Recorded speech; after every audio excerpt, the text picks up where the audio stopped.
Welcome to CarbonCurious, another Ask Me Anything webinar. Today, we're going to be talking about all of the uncertainty that's been swirling around, particularly with the ETS. But we're also going to be talking about opportunities. So what you can think about for your options for your forest right now. My name is Rowan Sprague. I'm a carbon forestry specialist at CarbonCrop. And with me today is Nick Butcher, the co-founder and chief technical officer of CarbonCrop. If you have questions throughout today's session, drop them in the Q&A section. There's a little Q&A button at the bottom of your Zoom screen. Click on that and then type your question in, and we will try to get to it towards the end. But if we don't answer all questions live today, we will send you a written response. This is a bit about how CarbonCrop works. So we offer no upfront fees, and we work through a free land assessment all the way through to registering your forest and then helping you earn carbon credits, selling carbon credits, and then helping you look after ongoing compliance and reporting. And at CarbonCrop, we know forests. So we have assessed over 1.9 million hectares. That's about 7% of the land area of New Zealand. And we also think it's working. So we have over 300 landholders who have signed up with CarbonCrop, and they have, or their forests have removed over 350,000 tons of carbon. And that represents over $20 million of carbon credits that have been earned. And at CarbonCrop, we also specialize in native forests. So in the ETS of all the forests that are registered, not just CarbonCrop, of everyone, 17% of all those forests are native. But at CarbonCrop, over 80% of the forests that we register are native forests. And before we get started, I wanted to do a quick public service announcement. If you are registered in the ETS, you have 30 days left to file your mandatory emissions return, also called a MER. If you are a customer of CarbonCrop, we've already taken care of this for you. You don't need to worry about it. But if you're not a customer of us and you're seeing this and you're thinking, that sounds a bit scary, I have no idea what I need to do, contact us and we can see if we can help you. Okay, so getting into the topic of the webinar today. So there's been a lot of change that has happened and also more change that is coming up. I will talk a bit about some of the change that you may have seen. So we're in turbulent times. Some of the uncertainty you will see will be around long registration delays. So we have a few customers who we submitted applications for to register in the ETS in May or June last year, and they still haven't been assessed by MPI yet. So there's a very long time frame that it could take to register in the ETS. The other thing is that we've heard from MPI that they have not yet started processing applications this year, and they likely won't start until June or July. So again, there's another delay in registration, and we're not really sure how long it will take for MPI to process applications. You also may have seen the changing price of carbon or NZUs. So it has been falling. So last year it was, I think it peaked around $88 per NZU, and now it's around 55. So we will be talking a bit about why the prices have been fluctuating. You may have seen as well that in March this year, the ETS auctions, that's the government auction, failed, or at least the bids failed to meet the reserve price. And we'll talk a bit about what that means. And finally, just generally, you probably have seen forestry or the ETS coming up in the news quite a lot. So forestry, possibly in relation to the cyclone or the ministerial inquiry into forestry and land use, but also generally the ETS, I think, has been popping up quite a lot. And Nick, I think, is going to talk through a bit of, so Nick, I'll hand over to you to talk through, some of the things that have been going on and some of the triggers for this uncertainty. Awesome, thanks, Ron. So I guess a lot of people will be quite aware that there have been these changes, but the causes of the changes, and I mean, realistically, what I'm going to present here is only a subset of them. There's other stuff going on all the time, but I thought we'd kind of go through a timeline of just to highlight how much has been happening and how that's all flowed through into, there's really two main things that are affected here. future policy indications, throughput, like capacity, how long does it take to get your forest registered, and also the price of the units that you're going to get once you get your forest registered, like is what's happening to the market. You go through this process often for a reason. The reason is to create a way to have a financial incentive to restore your forest. And that financial incentive is sensitive to the NZU price. If it goes up, that's great. Incentives go up. If it falls, it's very unpredictable and it can create uncertainty.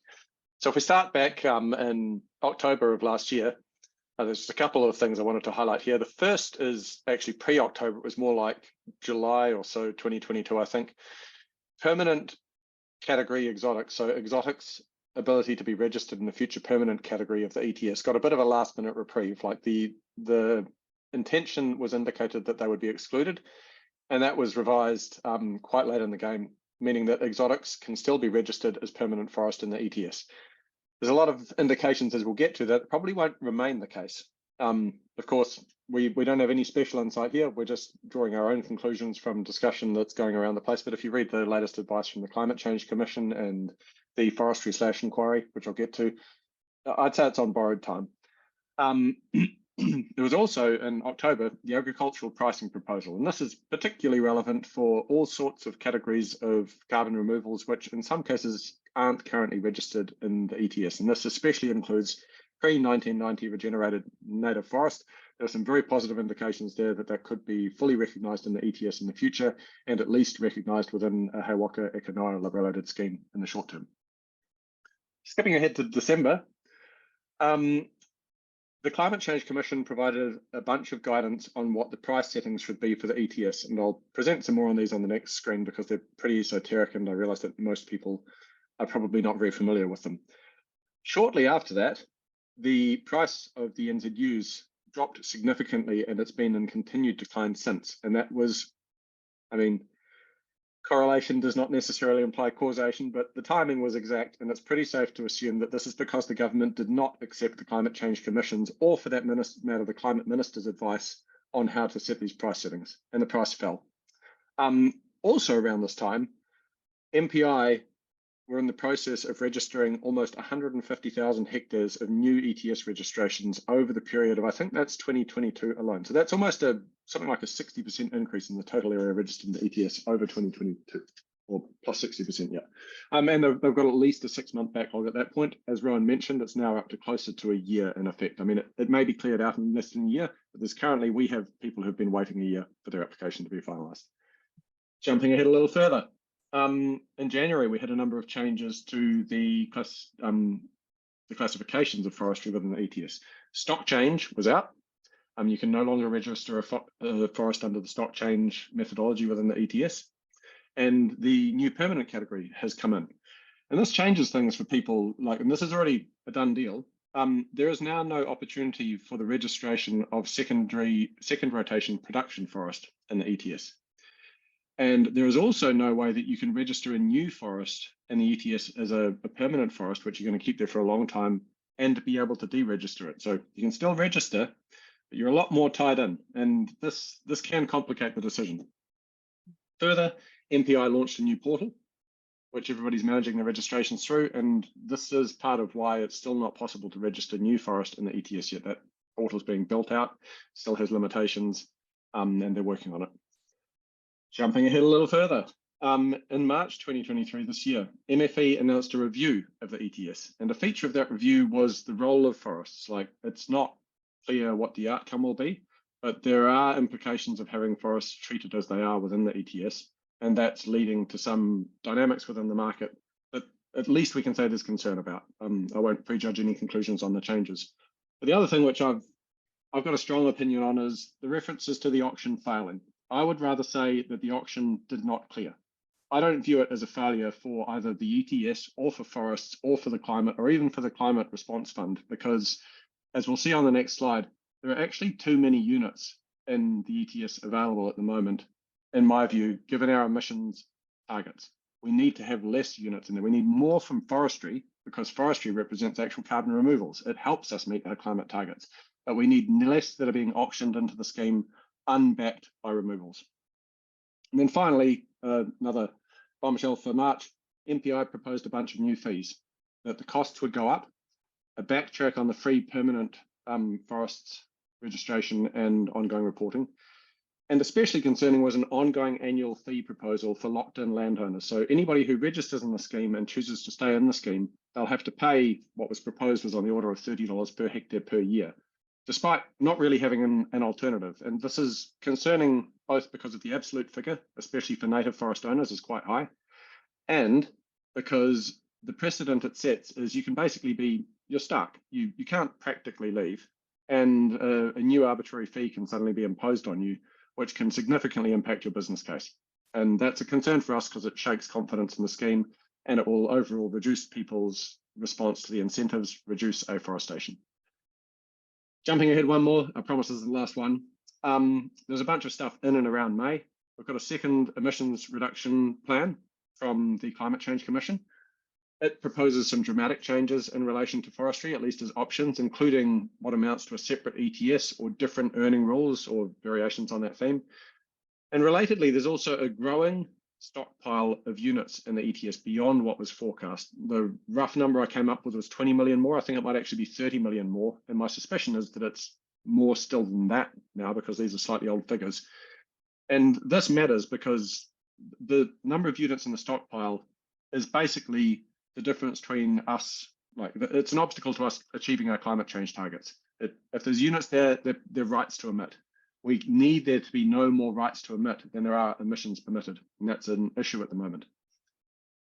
We've also got another MFE ETS price controls review coming on the back of the one in December, and this boils down to the Climate Change Commission saying to the government, yeah, so you ignored our advice last time, you spooked the market, you collapsed the carbon price, this has reduced the marginal cost of emissions, this has potentially increased the unit supply in the ETS, and all of this is very, very bad news for us achieving our climate change goals. So the Climate Change Commission has now proposed some extremely big reductions in future auctions and some massive increases in the cost containment reserve price.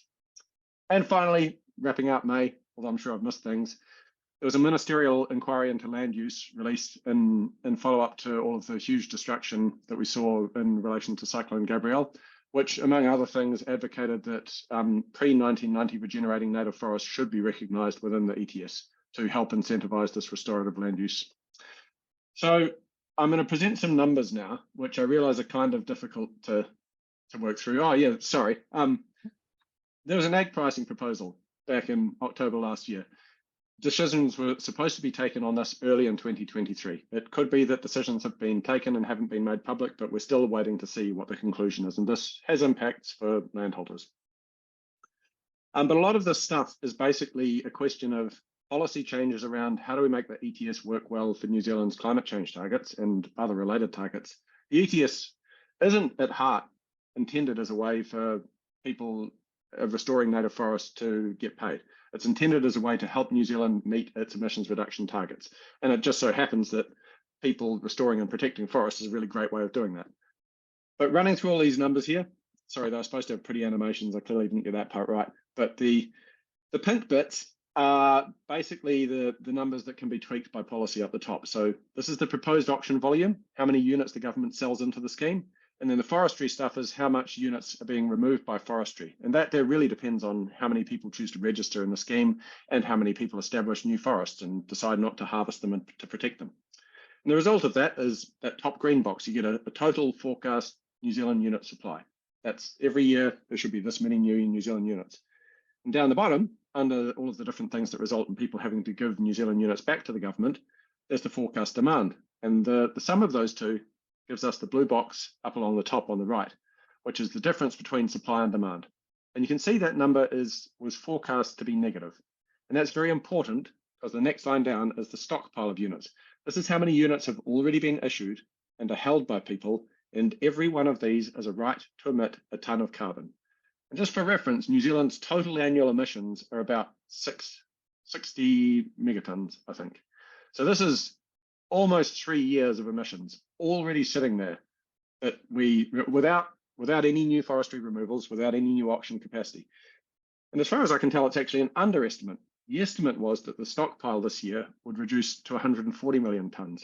But the latest figure that I just got off the Environmental Protection Agency's website is that the current total of privately held units is 170 million tonnes. And that's after all of the surrenders have been done for this year.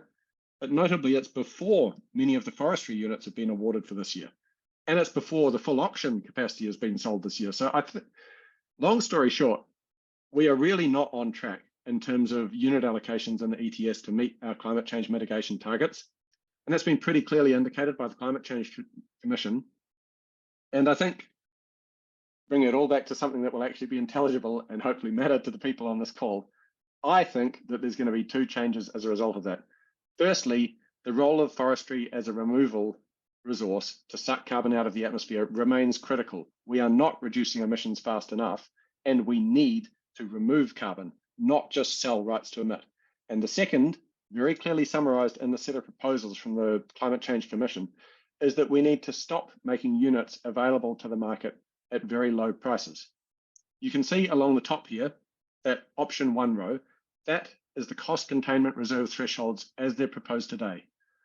Down the bottom 2 rows are what the Climate Change Commission is proposing they be increased to. So from $91 proposed for next year as the threshold to a minimum of $184, and actually the majority of the units would be available at $230. This is really important considering the unit price drop, because basically what this says is that no units, the reason the units price dropped was not that the government messed with the auction price, they messed with the cost containment reserve price, the price at which additional units would become available to the market beyond what the auction would allow. The very clear indication from the Climate Change Commission here is that that has been harmful and it has hurt our likely ability to achieve our emissions, our climate change targets, and that it should be increased. And it's likely that when it's increased, in my view, that the NZU price will recover. Somewhat speculative. Obviously, if I had a crystal ball, I would have made a fortune off NZU speculation, but that's our view, and it's certainly what the Climate Change Commission is signaling. All right, if you jump ahead, Rowan, there's also a whole bunch of stuff coming up. Another ETS auction in June, a review of the ETS, which we understand is going to be released sometime around mid-year, a government response to the Climate Change Commission's advice on these ETS price settings that I just mentioned. At some point, we expect a decision around exotic forest in the permanent category. There's nothing concrete there yet. It may just, the status quo is that it's there, but it's clearly been signaled for review. If you want to be eligible for credits within 2024, so sometime within the filing window between January and June of 2024, you actually want to be able to receive carbon and sell it and get a source of money to help restore your forest. Really, you need to be looking at getting your registration prepared now, because the backlog is currently close to a year. It could be that that gets improved, but if you wait until December, my guess would be that you won't get registered before June the following year, which means that you won't get any money that year. And then finally, we're waiting for an agricultural pricing review decision, which is hopefully going to happen sometime soon. So we've had a lot of change behind us. It's not over yet. There's still a lot ahead of us. Cool. Thanks, Nick. So it does kind of sound like there's unfortunately going to be continued uncertainty and continued delays as well. So I'm just wondering, if I was a landowner, what should I do? Should I register? Am I going to be stuck if I don't register and I hold off? Or if I hold off, am I going to miss out potentially? So I was wondering if you can talk through, what you think. Yeah. So obviously, Rowan and I have perfectly prepared this earlier.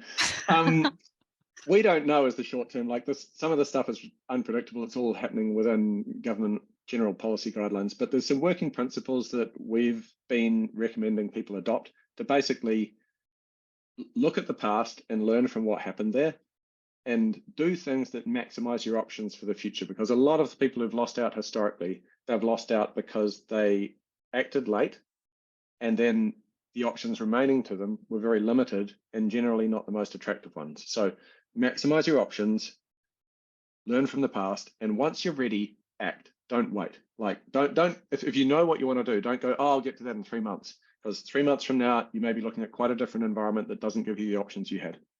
So if we start by having a quick look at what happened in the past, because we're not going to learn from it unless we look back at it.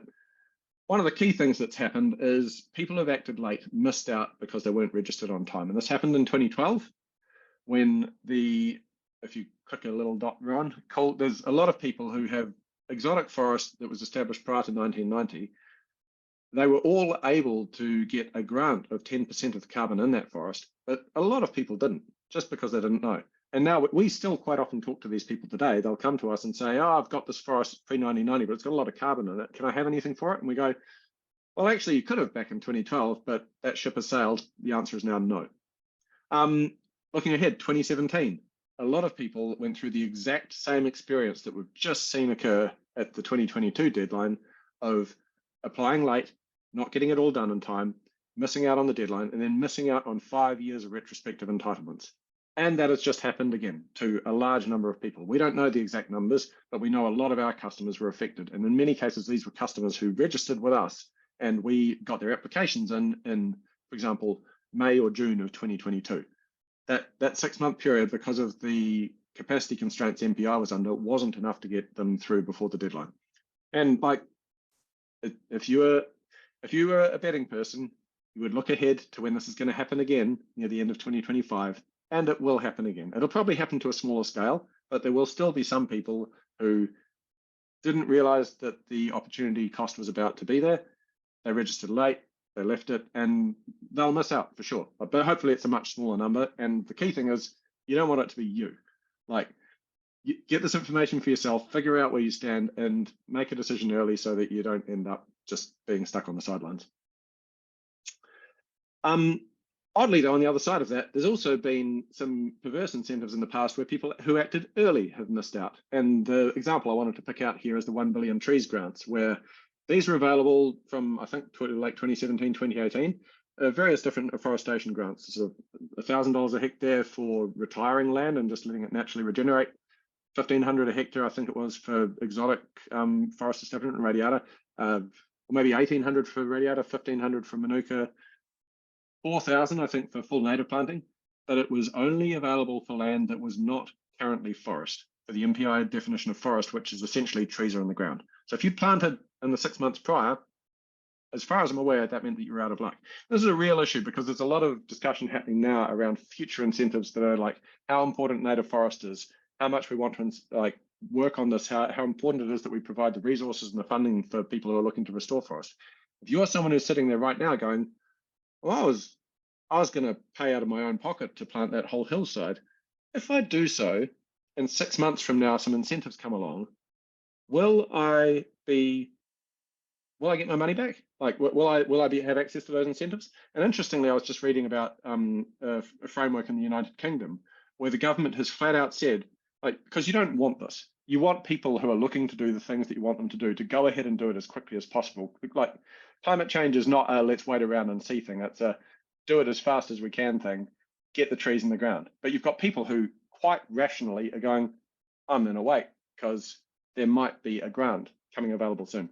What the UK did to counter this is the government said, we commit that you will not be worse off as a result of acting early. And I think it would be really great if the New Zealand government made a similar commitment. I mean, granted, we've got an election coming up, so it's hard to know who the government's going to be, but some statement to forest owners, especially looking to restore high biodiversity forest, that, yeah, there's going to be new things coming, but we want you to act. That's why we're introducing incentives. So we're not going to make you lose out for acting early.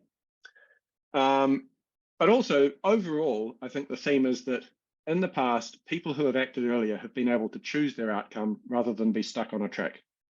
So especially if we think where we are now, 2023, people who historically registered in the Permanent Forest Sink Initiative are being transitioned into the new permanent category. People who are historically registered under the stock change accounting methodology for their forest had the option, but not the compulsion, to move into either of the new averaging or permanent categories. But if you register now, you don't get a choice. You choose between averaging and permanent. But if you're registered last year, you get to choose to stay on stock change or to shift. People who were registered last year have the choice to unregister and surrender the units that they received last year. And the costs for doing so are really pretty minor. Whereas people who didn't get through in time last year, there's no way that they can retrospectively claim those 5 years of units. And once you've got the units, they're sitting in your account. You can choose to sell them or you can choose to keep them and see what happens. I forgot this little point down the bottom, and I actually meant to add another slide, which I haven't, but something I wanted to say just about the permanent category, because I know that permanent's quite a scary thing.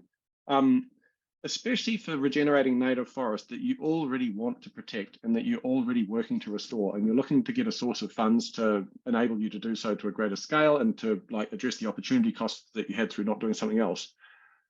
Yes, putting it in registered under permanent does come with a commitment. You're not allowed to deregister it. But it might not actually change your limitations that much, because the Forests Act already limits what you can do with native forest, and the Resource Management Act already limits what you can do with native forest. And things like outstanding natural landscape designations and significant natural area designations already limit what you can do with native forest. And what the permanent forest category in the ETS says is just, you can't clear it. And you were probably never going to clear it. I don't want to get anybody on the call the idea that they should run out and cut down 70% of their native forest in these areas, because firstly, definitely don't go to 71 by mistake, and secondly, there's a lot of other restrictions. But the definition of forest in terms of the permanent category is that you still have 30% canopy cover in any given 1 hectare area.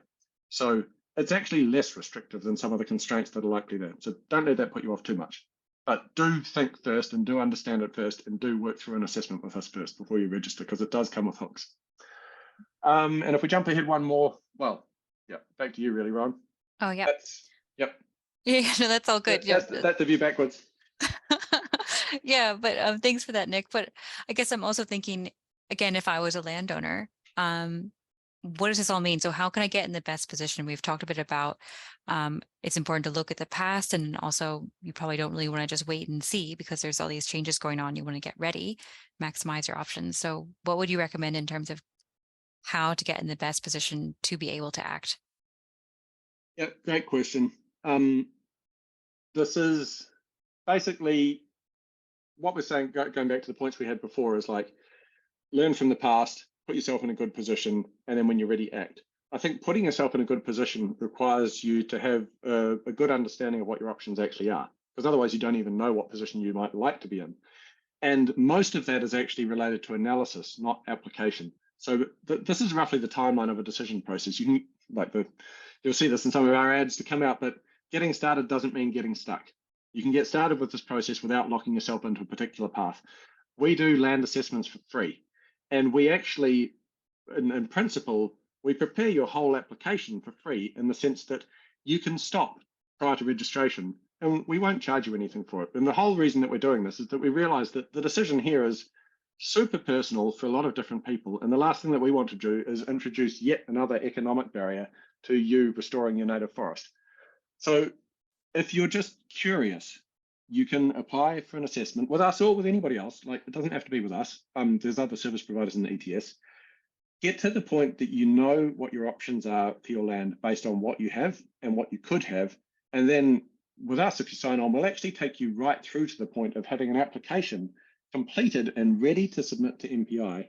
And then if you want to, you can just hang back. I mean, it may well be that actually once you register, it's not like it happens the next day. You've got to go through a sort of 6 to 12 month wait.